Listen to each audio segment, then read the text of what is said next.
la capacité de discerner votre saison. Toutes les saisons ne se ressemblent pas.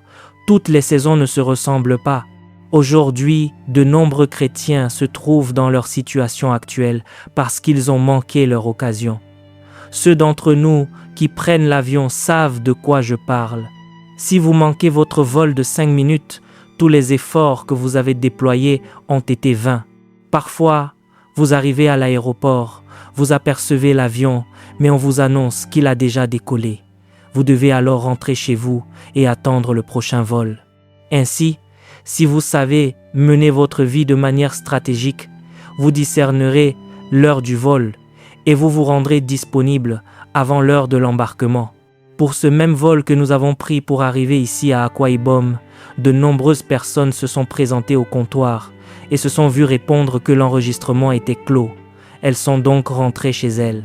L'avion était pourtant là, mais elles ont manqué leur heure.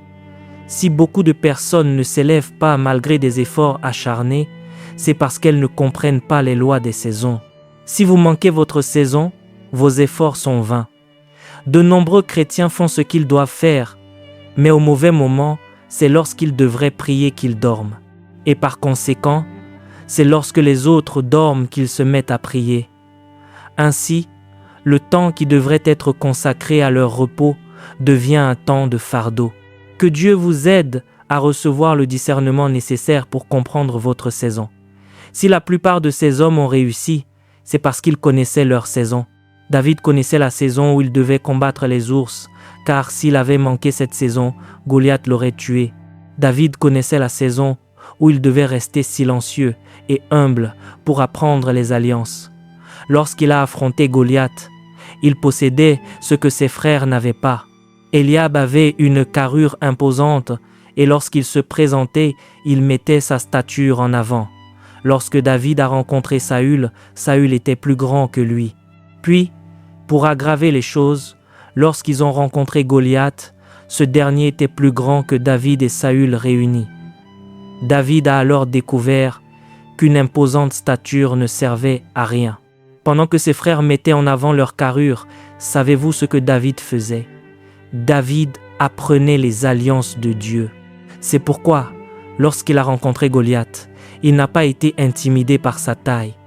Goliath ne cessait de crier et tout le monde tremblait. David lui a dit qu'il marchait contre lui au nom du Dieu d'Israël que Goliath avait défié. Il savait donc ce que ses frères ignoraient. Quand l'avait-il appris? Pendant que ses frères faisaient de la politique autour de leur père pour savoir qui serait le fils préféré, David étudiait. Lorsqu'il se rendait dans le désert, il ouvrait la Torah. Il apprenait, cherchait, posait des questions, recherchait Dieu et acquérait les connaissances que ses frères n'avaient pas. Le jour de sa manifestation, il s'est présenté avec ce bagage unique que personne d'autre ne possédait. Certains d'entre vous m'écoutent ici. C'est le moment pour vous d'étudier. Pourtant, pendant que vous êtes à l'université, vous cherchez des boîtes de nuit le vendredi soir. Vous n'avez pas besoin de boîtes de nuit en ce moment et vous n'en aurez peut-être jamais besoin de toute votre vie. C'est le moment d'étudier la chimie. C'est le moment d'étudier la biologie. Pourtant, pendant que les autres étudient, vous cherchez des boîtes de nuit et vos priorités se résument aux coiffures et aux robes. Ainsi, lorsque vient la saison où vous devez vous exprimer, vous ne savez pas quoi dire, car cette opportunité exigera un certain niveau de discours et d'éloquence pour que vous soyez choisi. Mais comme vous êtes allé en boîte de nuit, au moment où vous auriez dû étudier, vous découvrirez que vous ne pouvez pas emporter les divertissements dans la saison de votre manifestation. Tout ce plaisir s'évanouira et vous aurez enterré votre destinée. Les chrétiens ignorent la puissance des saisons. La Bible dit dans le premier livre des Chroniques au chapitre 12, verset 32, « Des fils d'Issachar, ayant l'intelligence des temps pour savoir ce que devait faire Israël, 200 chefs et tous leurs frères sous leurs ordres. Un homme qui comprend les saisons et sait ce qu'il faut faire devient automatiquement un dirigeant. Ainsi, le premier moyen de s'élever est de discerner sa saison. Sachez qu'il y a une saison où le sommeil est un péché. Il y a une saison où la relaxation est un péché. Il y a une saison où le simple fait d'avoir des amis avec qui s'asseoir et parler sans rien faire est un péché. Cela n'a rien à voir avec la santé, mais tout à voir avec votre destinée. Avant de poursuivre cette vidéo, j'aimerais vous partager quelque chose d'important. Si vous désirez aller plus loin avec Dieu et découvrir ce qui a réellement fait la différence dans la vie des grands généraux de la foi, je vous invite à vous procurer mon livre « Les généraux de Dieu ». Vous y découvrirez leurs habitudes spirituelles, les secrets de leur consécration, leur parcours, les sacrifices qu'ils ont consentis, comment la puissance de Dieu s'est manifestée dans leur vie, et surtout les principes bibliques que vous pouvez appliquer dès aujourd'hui pour marcher vous aussi dans une relation plus profonde avec Dieu. Le lien se trouve dans la description de cette vidéo. Je suis convaincu que ce livre sera une véritable bénédiction pour votre vie spirituelle. Maintenant, revenons à notre enseignement. Il y a une saison où, si vous ne faites rien, vous êtes déjà en train d'enterrer votre avenir. Vous devez comprendre la puissance des saisons et les exploiter. Laissez-moi vous dire ceci. La raison pour laquelle de nombreux chrétiens sont pauvres aujourd'hui, au point que vous pourriez leur verser un baril d'huile sur la tête sans qu'ils n'aillent nulle part, c'est parce qu'ils ont nui à leur avenir il y a 30 ans. Ils ont nui à leur avenir il y a 20 ans. Dès lors, si Dieu doit intervenir, cela relèvera de la miséricorde. C'est pourquoi je parlerai de la miséricorde demain, car si la miséricorde ne se manifeste pas, il leur sera impossible de réussir. Le Saint-Esprit est venu et les a interpellés, mais ils n'ont pas répondu. Ils n'ont accompli aucune des tâches que Dieu leur avait confiées pour apprendre et agir. Aujourd'hui, ils ont 40 ans et découvrent qu'ils n'ont pas la préparation requise pour ce que le monde exige. Ainsi, même s'ils se présentent, ils ne peuvent pas être choisis parce qu'ils ont manqué leur saison. Les saisons sont la première exigence pour tout champion qui doit se manifester dans sa génération. Lorsque l'Écriture dit « Lève-toi, sois éclairé », c'est un appel au discernement. Si vous n'avez pas ce discernement, croyez-moi, vous serez un mendiant dans votre génération. Lorsque nous parlons des Écritures, vous devez comprendre que Dieu opère de plusieurs manières. L'une des manières dont Dieu opère repose sur des principes et des alliances qu'il ne transgressera pas. Ainsi, lorsque nous lisons la Bible, les secrets de Dieu y sont cachés et ce sont ces secrets qui nous transmettent nos héritages. Beaucoup de gens négligent les secrets divins. Ils invoquent le Seigneur jour et nuit et se demandent ensuite pourquoi cela ne fonctionne pas. Dieu sait que vous serez un homme d'affaires. C'est pourquoi, il y a 10 ans, il y a 5 ans, ou même à l'heure actuelle, il vous dit d'aller apprendre auprès de quelqu'un, mais vous prétendez être un grand homme. Vous marchez fièrement et trompez les gens en faisant semblant d'être ce que vous n'êtes pas. C'est votre propre avenir que vous consumez. C'est le moment de mettre votre fierté de côté et d'aller demander à l'homme qui sait « Monsieur, qu'avez-vous fait? Que dois-je faire ?» Ensuite, vous apprenez patiemment afin d'être prêt lorsque la saison de votre manifestation arrivera. C'est là la clé pour s'élever. S'élever signifie que vous devez comprendre comment fonctionnent vos saisons. J'ai analysé ma propre vie, je sais comment fonctionne ma saison. Chaque année, à l'approche du mois de mars, une porte doit s'ouvrir. Il est impossible que j'arrive au mois de mars sans qu'une porte ne s'ouvre. Je peux vous montrer ce qui s'est passé au cours des 10 dernières années. J'ai fini par comprendre que quelque chose se produit pour moi au mois de mars. C'est pourquoi je me prépare pour le mois de mars. Je sais que lorsque cette saison arrive, je ne peux pas manquer les signaux du ciel. Parfois, Dieu se manifeste par un murmure. Parfois, Dieu se manifeste par un signal. Parfois, Dieu se manifeste sous un déguisement. C'est l'homme préparé qui peut voir que c'est l'œuvre de Dieu et qui, fort de cette certitude, se lance dans sa saison. Mais si vous ne savez pas comment fonctionnent les saisons, vous ne pourrez pas réussir. De nombreuses personnes reçoivent une visitation tous les 3 ans. Le diable le sait. C'est pourquoi à l'approche de cette période, le diable suscite des personnes pour les troubler. Pendant 3 semaines, ces personnes sont en colère.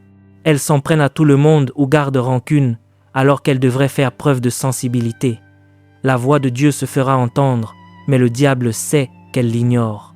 Le diable envoie donc quelqu'un pour les offenser, et elle garde rancune envers cette personne. Elle passe ainsi toute la journée à bavarder, à médire et à souhaiter le mal. L'ange qui apportait leur saison se présentera et aura beau appeler, elles ne l'entendront pas.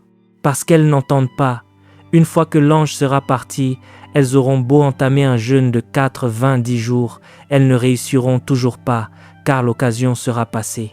Si vous comprenez le fonctionnement des saisons, cela transformera considérablement votre vie. Combien de agriculteurs voyez-vous partir en vacances pendant la saison des pluies? Combien de agriculteurs voyez-vous partir en vacances au moment où la pluie est sur le point de tomber? Ils savent que c'est la saison pour labourer la terre. Si vous voyagez à ce moment-là, à votre retour pendant la saison sèche, qui est celle de la récolte, vous ne récolterez rien, quelle que soit la qualité de votre travail, car vous aurez violé la loi de la saison. Ainsi, l'exigence de se lever et de briller est une exigence de discernement. Quiconque veut briller doit payer le prix pour bâtir son discernement. Si vous ne bâtissez pas votre discernement, vous ne pourrez jamais briller. Chaque saison qui se présente à vous mettra votre discernement à l'épreuve et les saisons accomplissent 3 actions chez un homme. S'il fait preuve de discernement, il les saisira. Je n'ai pas le temps de vous enseigner comment bâtir ce discernement ce soir, mais je vais vous donner les 3 signes que chaque saison vous apporte afin que vous puissiez les saisir si vous êtes discernant. Premièrement, il s'agit d'un fardeau. Les saisons s'accompagnent de fardeaux. Lorsqu'une saison commence à poindre ou qu'une nouvelle saison est sur le point de s'ouvrir, si vous êtes sensible sur le plan spirituel, vous remarquerez souvent que vous perdez certains appétits et que vous commencez à en concevoir de nouveaux.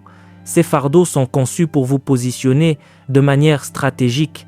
Pour certains d'entre nous, à l'approche d'une saison, on découvre que l'on perd le désir d'être entouré de tout le monde.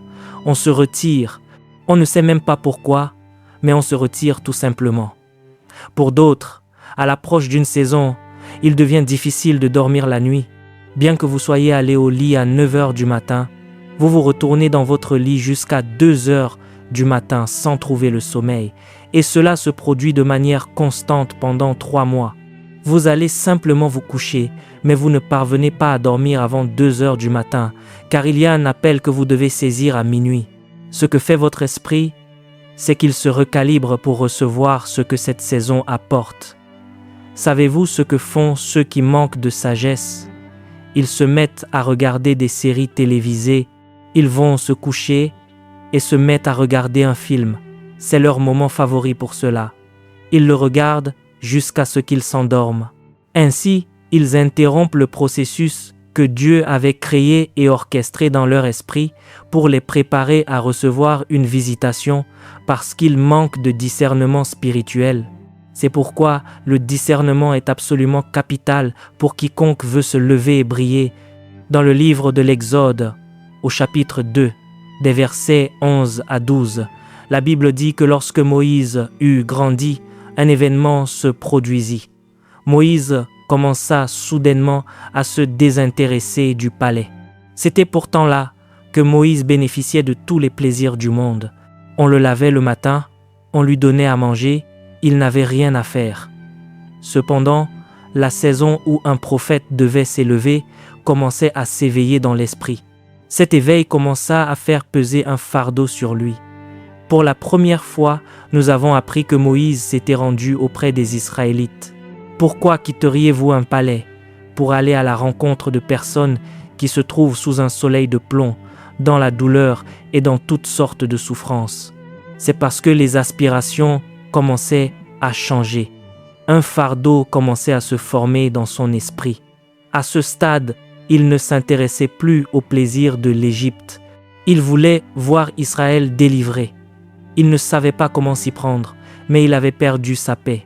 Il sortait quotidiennement, observait la manière dont Israël était puni et perdait sa paix, se demandant pourquoi on traitait ainsi son peuple. Pourquoi traite-t-il mon peuple de la sorte? À tel point qu'il est arrivé un moment où, selon la Bible, Moïse a tué un Égyptien qui s'en prenait à un Israélite. La question est la suivante. Qu'avez-vous fait au cours des 40 dernières années? C'est simplement que la saison n'était pas encore venue. Lorsque la saison est arrivée, un fardeau s'est matérialisé dans son esprit. Bon nombre d'entre vous qui m'écoutez en ce moment, ressentez soudainement le besoin de devenir généreux. Dès que vous voyez un mendiant, vous ressentez l'obligation de lui donner quelque chose.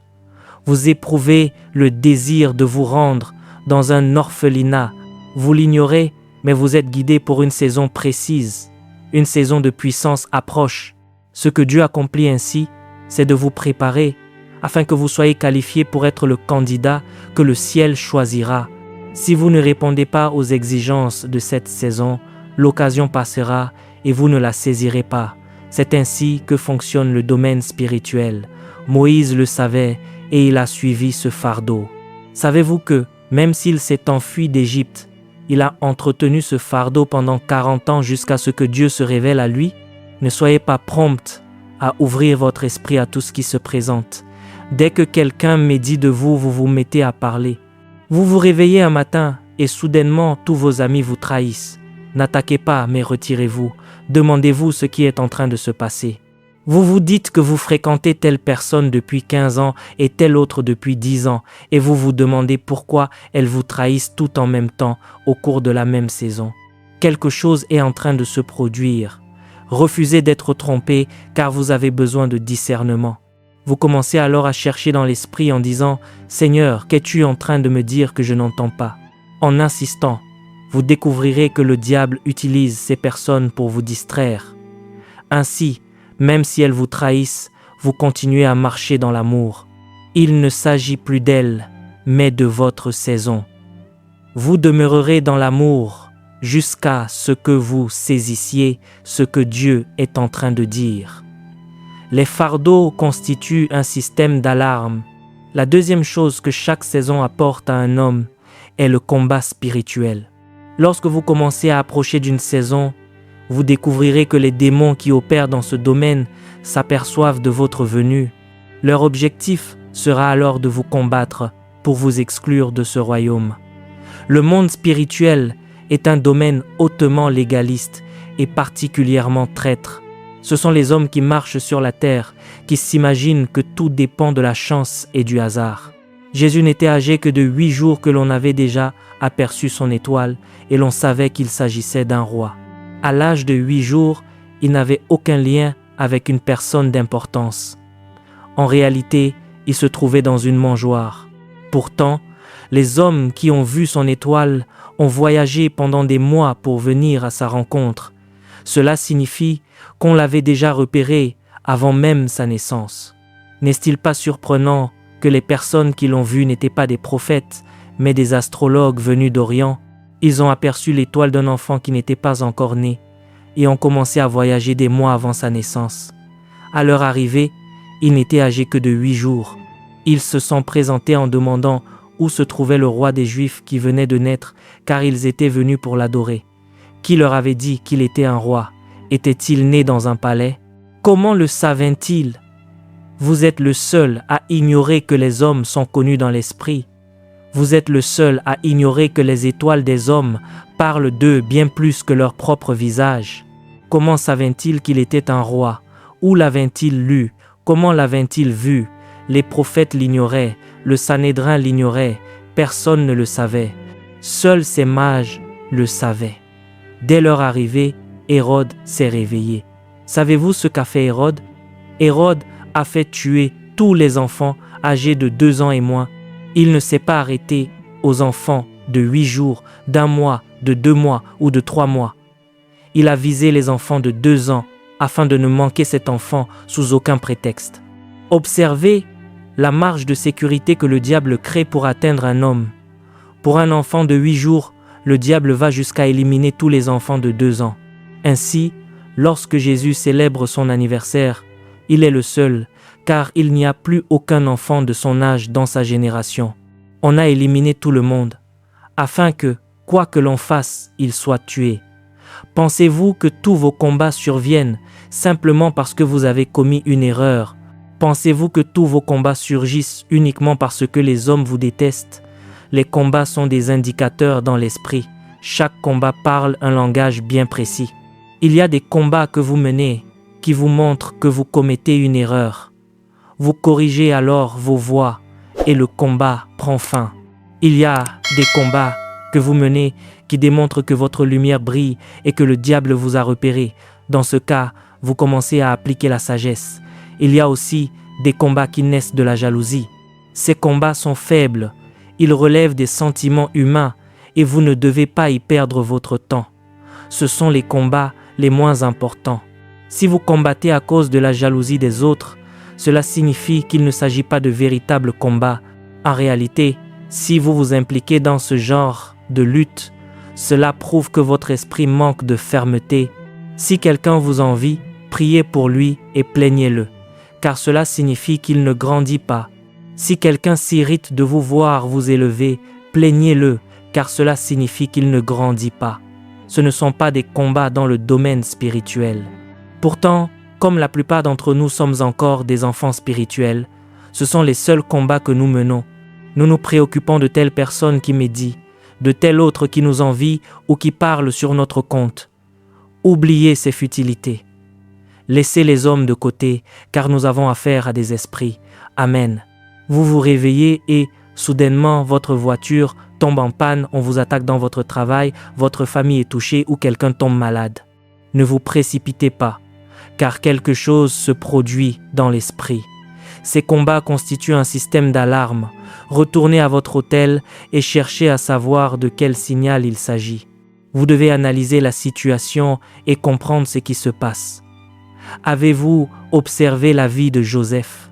Tout à coup, son père, qui l'aimait et lui avait donné une tunique de plusieurs couleurs, s'est offusqué contre lui à cause d'un rêve.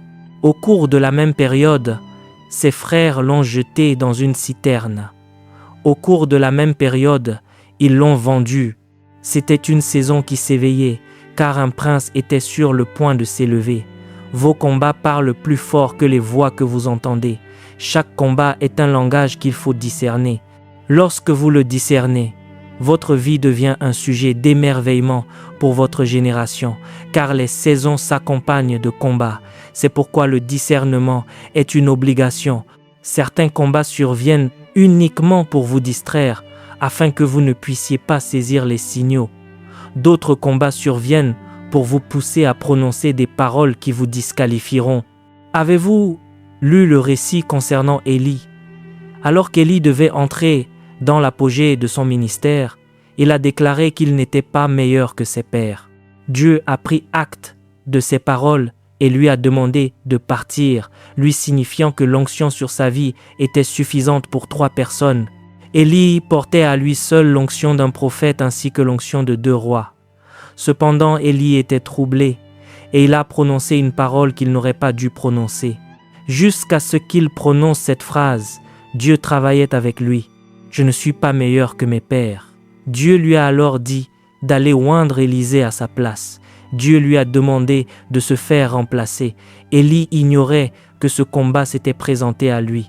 Certains combats surviennent uniquement pour vous faire dire de mauvaises paroles, comme déclarer que vous ne croyez plus que Dieu est réel, que vous avez ruiné votre vie, que vous ne vous souciez plus de rien, ou demander à Dieu de vous faire mourir. Ce n'est pas faire preuve de sagesse. Vous êtes sur le point d'entrer dans votre saison, et c'est précisément la raison pour laquelle ces combats sont survenus. Ainsi, lorsque les combats arrivent, ce n'est pas le moment de parler, mais le moment d'analyser. Si vous devez parler, prononcez les paroles qui vous ont été données par la lumière. C'est pourquoi il est dit « ta lumière arrive ».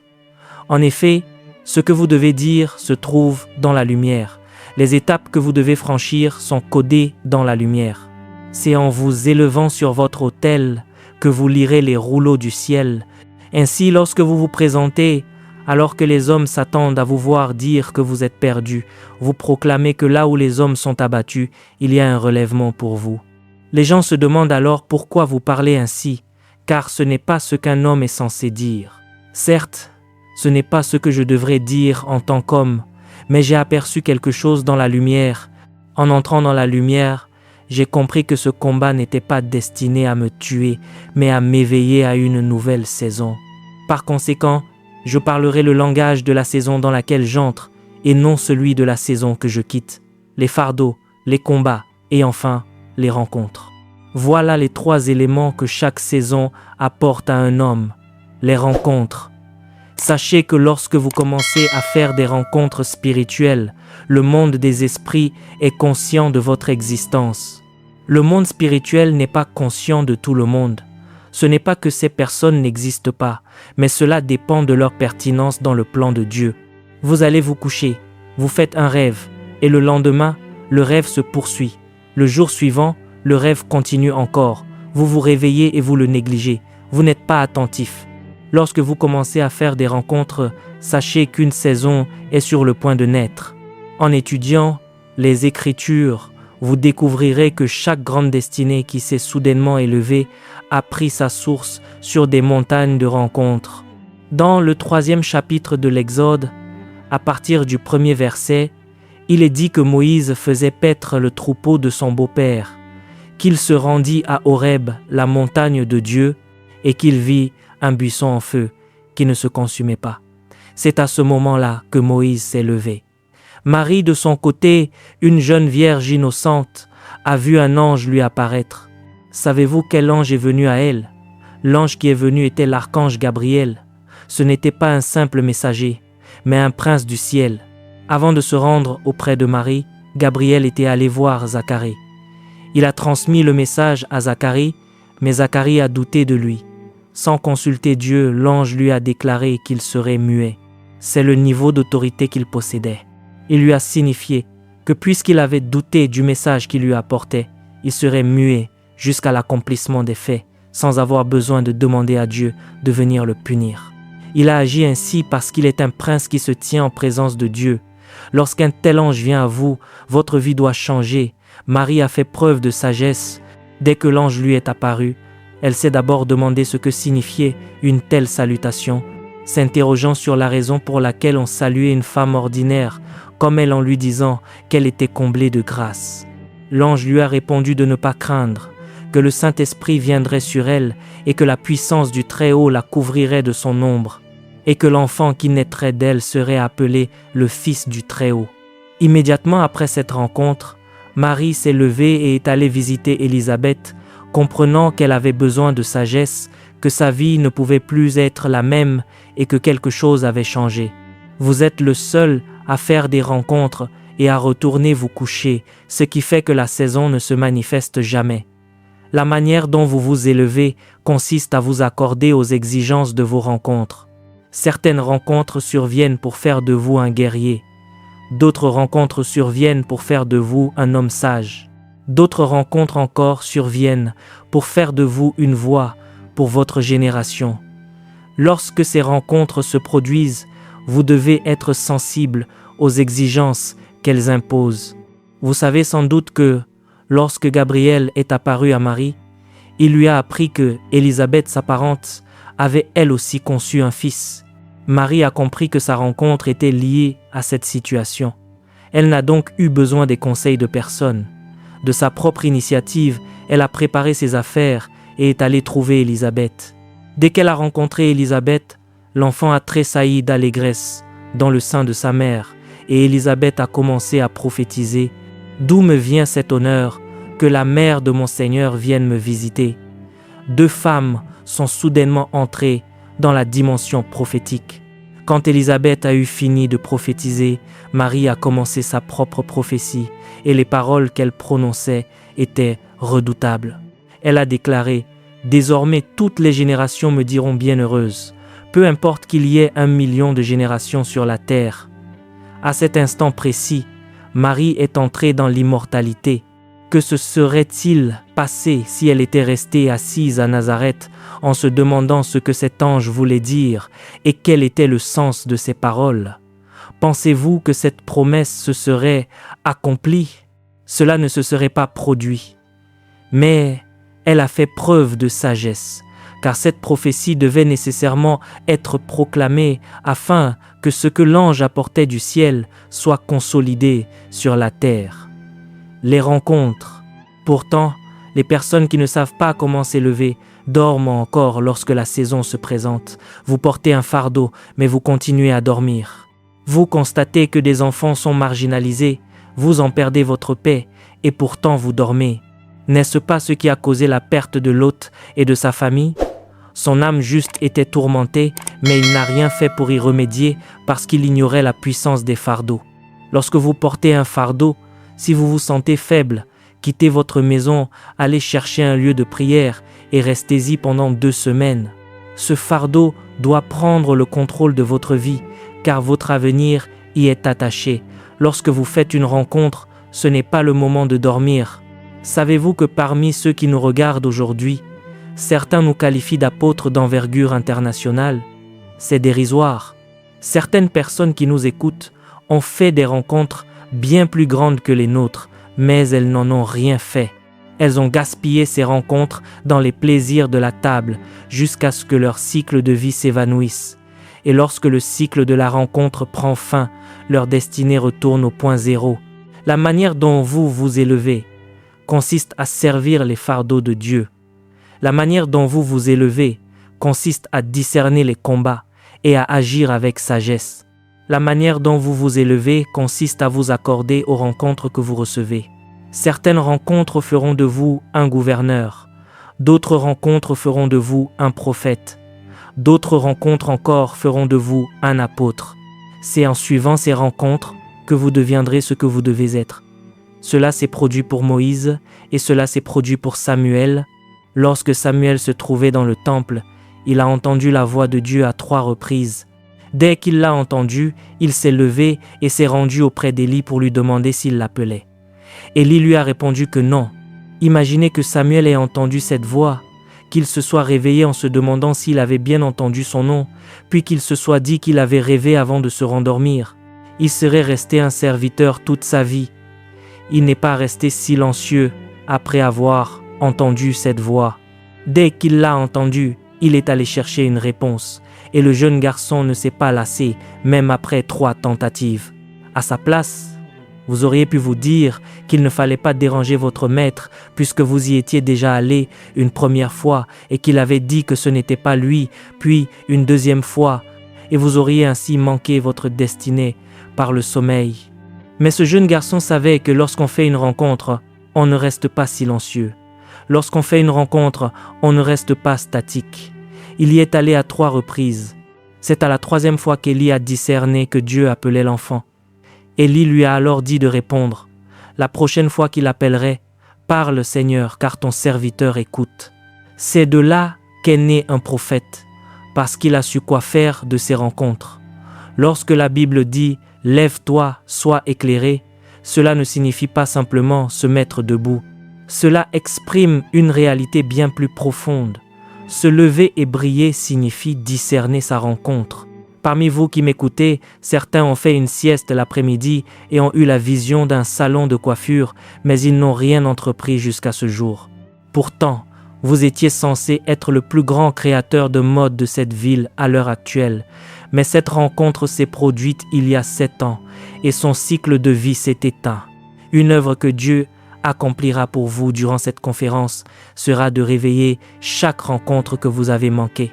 Je vous transmets des clés puissantes qui façonnent les hommes dans ce royaume. Des clés puissantes, peu importe qui vous êtes. Si vous vous alignez sur ces réalités, vous deviendrez puissant. Votre génération n'aura d'autre choix que de vous célébrer. Quels sont les fardeaux que vous avez abandonnés? Dieu dépose un fardeau dans votre cœur. Vous n'en faites rien, vous l'abandonnez, et c'est votre destinée que vous abandonnez ainsi. Chaque homme porte sa destinée en lui, mais cette promesse se manifeste sous la forme d'un fardeau. Ce fardeau vous tourmentera. Parfois, ce fardeau vous poussera à rechercher des hommes. Parfois, ce fardeau vous poussera à voyager pour trouver des lieux précis. Par tous les moyens, vous allez le couver jusqu'à ce qu'il se matérialise. Lorsque la mère de Samson était enceinte de lui, l'ange lui a ordonné de ne boire aucune boisson forte, car l'enfant qu'elle portait était un naziréen.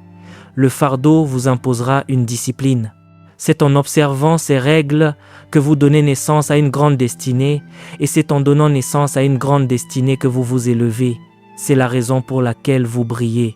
Les fardeaux, les combats spirituels et les rencontres sont des signaux qu'une nouvelle saison s'ouvre à vous. Par conséquent, l'homme qui doit s'élever doit posséder le discernement pour interagir avec tous ces éléments. Lorsque j'étais sur le point de fonder ce ministère, qui n'a aujourd'hui qu'1 an et 5 mois, ce que Dieu a accompli à travers nous a suscité notre propre étonnement. Je suis rentré de Londres il y a 4 jours, où nous avons organisé une conférence au Royaume-Uni pour un ministère qui n'a qu'1 an et 5 mois. Nous n'avons demandé d'argent à personne. En 1 an et 5 mois, la salle était comble et c'est parce que c'était le lieu que j'avais choisi. Nous n'avons pas couru partout pour faire de la publicité. Nous l'avons fait depuis un lieu de repos, en menant d'autres activités en même temps. Comment une telle chose peut-elle se produire? Cela se produit parce que vous connaissez votre saison et que vous y entrez. Lorsque vous entrez dans votre saison, vous devenez une force que rien ne peut arrêter. Personne n'est trop insignifiant. Quiconque discerne sa saison et s'aligne sur elle peut devenir une lumière pour sa génération.